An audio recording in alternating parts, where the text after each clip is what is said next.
अगर किसी कौम को बगैर जंग के शिकस्त देनी हो तो उसके नौजवानों में फांसी आम कर दो। यह कौल शेख सुल्तान सलाहुद्दीन अय्यूबी का है। मस्जिद अक्सा को यहूदियों के हाथों से फतह कराने वाला सुल्तान सलाहुद्दीन अय्यूबी कौन थे? सुल्तान सलाहुद्दीन अय्यूबी वह शख्स थे जिन्होंने घोड़ों की पीठ पर बैठकर मस्जिद अक्सा को फतह करा लिया। या यूँ भी कह सकते हैं कि अय्यूबी ने करोड़ों यहूदियों नसारा से मस्जिद अक्सा आज़ाद कराकर यह साबित कर दिया कि जंग इक़्तिदार से नहीं बल्कि ईमान से जीती जाती है। आखिरी जीत इस्लाम और मुसलमानों की। सुल्तान सलाहुद्दीन अय्यूबी को उनकी मां उन्हें बचपन में कुस्तुनतुनिया की दीवारें दिखाने ले जाया करती थी। सुल्तान अय्यूबी को उनके वालिद ने जब बचपन में दोस्तों के साथ खेलते हुए देखा तो खेल के बीच से उन्हें उठा लिया।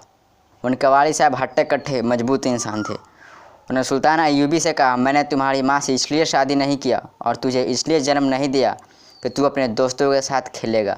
मैंने तो तेरी माँ से इसलिए शादी किया और तुझे जन्म दिया कि बड़ा होकर तू मस्जिद अक्सा को दुश्मनों से आज़ाद कराएगा।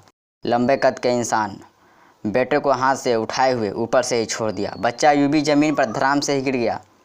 बाप ने बेटे की तरफ निगाह डाली तो दर्द के आसार बच्चे के चेहरे पर नज़र आ रहे थे। बाप ने अपने बेटे से जब पूछा, गिरने पर तुझे दर्द हो रहा है क्या? सलाहुद्दीन अय्यूबी ने कहा, दर्द तो हो रहा है। बाप ने फिर कहा, तो दर्द से क्यों नहीं चीखता चिल्लाता? तो सलाहुद्दीन अय्यूबी ने तारीखी जुमले कहा, मस्जिद अक्सा को आज़ादी दिलाने वालों के लिए यह मुनासिब नहीं कि इतने मामूली से दर्द पे रोए चिल्लाए। सैयदा सूफिया अपने बेटे जुबैर के घोड़े की पीठ से गिर जाने की कोई परवाह नहीं करती थी। पहले के अरब अपने बच्चों को महीनों सालों जंगलों की तरफ भेज देते थे और उनके दिलों को अंदेशा व खौफ नहीं खाता था। मगर आज अहले अरब के लिए मुमकिन है क्या? नहीं। आज वो ऐसी में पलते और कारों में घूमते हैं, उनके लिए मुमकिन नहीं है। पहले के अरब अपने बच्चों को रात में पहाड़ों और गुफाओं में छोड़ आया करते थे, लेकिन उन्हें किसी तरह की कोई डर व खौफ नहीं था। उन्हें बचपन से ही अपने बाप दादा के कहानियाँ सुनाए जाते थे, जिससे उनके दिलों में डर और खौफ पैदा नहीं होता था। उस वक्त के माएँ अपने बच्चों को कौमी कहानियाँ सुनाया करती थी।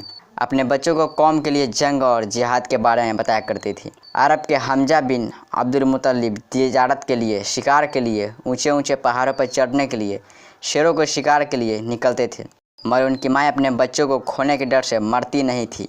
इसलिए खालिद इब्न वलीद और सुल्तान सलाहुद्दीन अय्यूबी जैसे जाबाज मुजाहिद पैदा होते थे। यही वजह है कि जब इस्लाम आया तो अरब की जिस्मानी कुव्वत के साथ रूहानी कुव्वत मिल गई और खालिद इब्न वलीद, जुबैर बिन अवाम, साद बिन अबी वकास, बुर्रा इब्न मालिक जैसे बहादुर मुजाहिद अरब के सरजमीन पर पैदा हुए। अल्लाह का नाम लेकर निकले और कैसर व कसारा की अजीम सल्तनत लेकर ही वापस आए। कौम को सूफिया जैसी माँ की ज़रूरत है जो जुबैर जैसे बच्चों की परवरिश करे। नजीमुद्दीन जैसे बाप की ज़रूरत है जो सुल्तान सलाहुद्दीन अय्यूबी जैसे मुजाहिद को पाल कर जवान करे। उम्मत तारीख के ऐसे दौर में दाखिल हो रही है जहाँ मुजक्कर व मुअन्नस का कोई फ़ायदा नहीं। मुस्लिम रियासतों में फांसी आम है। बेहयाइयों का आलमी दिन बड़े ज़ोर शोर से मनाया जा रहा है। काफिरों की मुशाहबियत इख्तियार करना ही इस उम्मत की सबसे बड़ी कामयाबी हो चुकी है। मगर याद रखें, कौमों की मुस्तकबिल उसके बच्चों के हाथ में होता है। अपने बच्चों को दौरे हाजिर के गंदे माहौल का शिकार न होने दें। जहाँ हम जिनसियत आम है, फिल्मों ने नस्लों को बर्बाद कर डाला। गंदे तस्वीर और वीडियोज के सिवा क्या है, वह दीन और तरबियत से दूर ही दूर।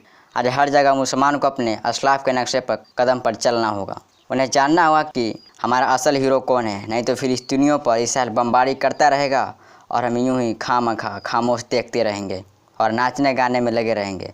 मसला यह नहीं कि इसराइल ताकतवर है इसलिए मस्जिद अक्सा पर कब्जा कर लिया है। असल बात यह है कि मुसलमान लीडर खुद डरपोक बन चुके हैं। उनके अंदर दुनियादारी गर कर गई है। वे दुनिया के हवस और लालच में गूंगे और बहरे हो चुके हैं, इसलिए उन्हें फिलिस्तीनियों की चीख सुनाई नहीं दे रही है। आज 57 मुस्लिम देश मिलकर भी इसराइल से एक मस्जिद अक्सा को आज़ाद नहीं करा पा रहे हैं। सुल्तान सलाहुद्दीन अय्यूबी भी तो अकेले ही थे, मगर करोड़ों यहूदी और ईसाइयों से मस्जिद अक्सा आज़ाद कराकर यह साबित कर दिया कि जंग इक़्तिदार से नहीं बल्कि ईमान से जीती जाती है। पहले मुसलमान बहुत कम थे लेकिन ईमान वाले ज़्यादा थे, और अब मुसलमान ढेर अरब से ज़्यादा है लेकिन ईमान वाले बहुत कम या ना के बराबर है। पहले के मुसलमान घोड़ों के पीठ पर बैठकर जंग लड़ते थे और फतह पाते थे, और अब मुसलमान नए नए हथियारों से भी लड़ते हैं लेकिन वह जंग जीत नहीं पाते। कुछ ऐसा ही हाल यमन का है, जहाँ पर सऊदी हर रोज़ करोड़ों डॉलर खर्च करके लड़ते हैं, फिर भी अभी तक वहाँ की जंग जीत नहीं पाए। जंग जीतने की तो दूर की बात है, एक फिलिस्तीनियों को यहूदियों से बचा भी नहीं पा रहे हैं। इसीलिए हमें अरब के बादशाहों के नहीं बल्कि सुल्तान सलाहुद्दीन अय्यूबी जैसे मुजाहिद की ज़रूरत है। अल्लाह से हमारी दुआ है कि हमें एक और अय्यूबी अता कर, आमीन। अल्लाह से करे दूर तो तालीम भी फितना, इमलाक भी, औलाद भी, जागीर भी फितना। नाहक के लिए उठे तो शमशीर भी फितना, शमशीर ही क्या नारे तकबीर भी फितना।